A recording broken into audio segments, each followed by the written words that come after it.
Okay, before we start the video, I just want to say this. In my last video, there were several comments that were mad that I didn't rank their favorite wrestlers or a certain wrestler as high as they should be, or a tier list, by the way, not a ranking tier list of who's the best. I just want to let those people know it's okay to feel that way.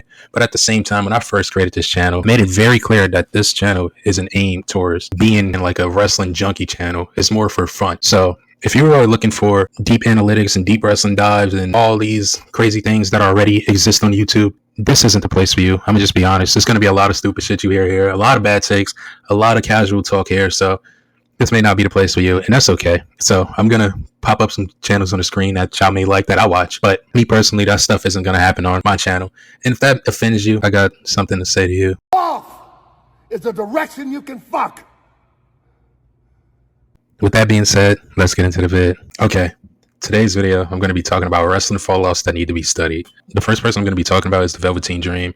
And now, there was a time where I thought the Velveteen Dream was going to be like the next main eventer in WWE. He just had all the charisma. He had a good promo. He had the in-ring skills to back all of this up too. He was even getting like co-signs from John Cena saying that he want to work with the Velveteen Dream.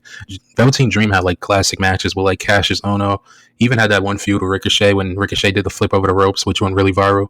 And his most popular feud is the one with Aleister Black. That was probably his best match also. Then he started to dwindle down during like 2019, 2020. There was a movement in the WWE community where victims of bad acts were speaking out against their abusers, and Velveteen Dream was one of those people that was spoken out against. This basically derailed his whole career, and it kind of sucks. He got accused of like some bad things, Velveteen Kelly, if you will. But it sucks because he had a lot of potential. He could have been a big star in WWE, but now he'd just be known as one of the biggest what ifs, or maybe a dream that didn't pan out. You get it? But anyways, next person I'm going to be talking about is Chris Jericho. Now, I get it. Chris Jericho is a Hall of Famer, but there's a famous saying, you either die a hero or you live long enough to see yourself become the villain. This is basically Chris Jericho. As a one-time undisputed champion, 3-time heavyweight champion, 2-time WCW world champion, 9-time intercontinental champion, 2-time United States champion, 1-time European champion, hardcore champion, 7-time tag champion, AEW champion, FTW champion, Extreme Rules champion, I don't know, ECW World Television Champion, WCW World Television Champion, 4-time Cruiserweight Champion, 1-time IWGP Intercontinental Champion, 1-time Ring of Honor World Champion. Okay, that was a lot to say. That's Jericho's resume. Based on like this stuff here, he has the perfect resume. He was the hero. He got all the accomplishments, but now he's just dragging it all on, and now Jericho's seeing himself become the villain. And he kind of should retire at this point. I feel like he don't have much to give to wrestling at this point of his career. I feel like his last good year was probably 2021, and that's like stretching it a bit because I would think he was feuding with MJF around this time.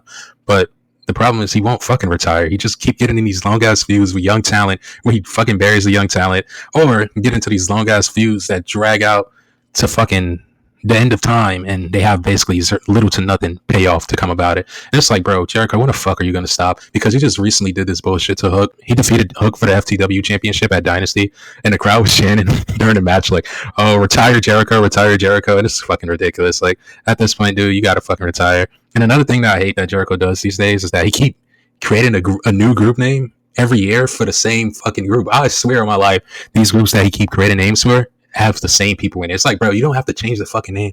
He does this also his gimmicks too. It's like, bro, you're doing the same shit. Why do you have to change your name? Jericho, it's time to put you down. Similar to the Ric Flair. Next, I have Alberto Del Rio, and there was a time Alberto Del Rio was one of the top stars in WWE. He won the 40-man Royal Rumble. He went into Mania as the world champion before, cashed in his Money in the Bank on CM Punk at SummerSlam. And yeah, one of the best insecurities of all time. Hey man, can't hate that. But after getting fired from WWE, Alberto Del Rio basically fell into purgatory. And it's kind of also derailed his career. Like, nobody wanted to work with him. Nobody wanted to hire him on American Indies. Recently, there's been like photos of him wrestling in like high school gyms with little to nobody in them. I also recently seen him like do like a stare down video with Dolph Ziggler. Like, he looks so out of shape, bro.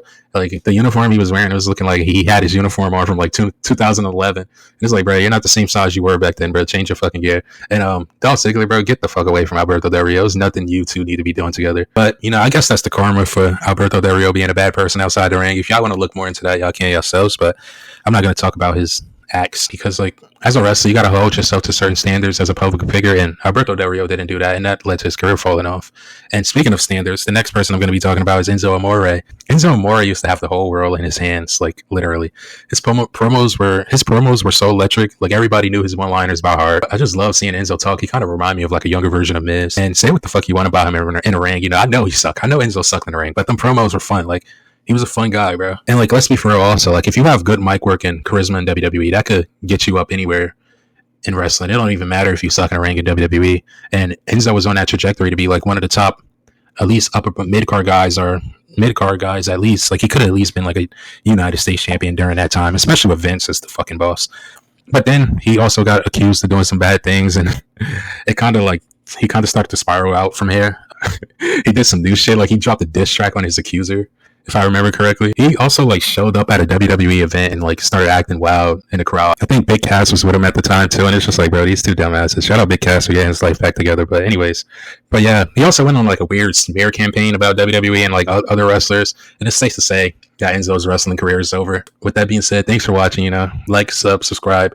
And like I said in the beginning of the video, man, this channel is not geared towards being a channel where you're going to hear the best takes in the world or the most deep analytical dives. It's already fucking 40 channels like that exist. I didn't make this channel for that.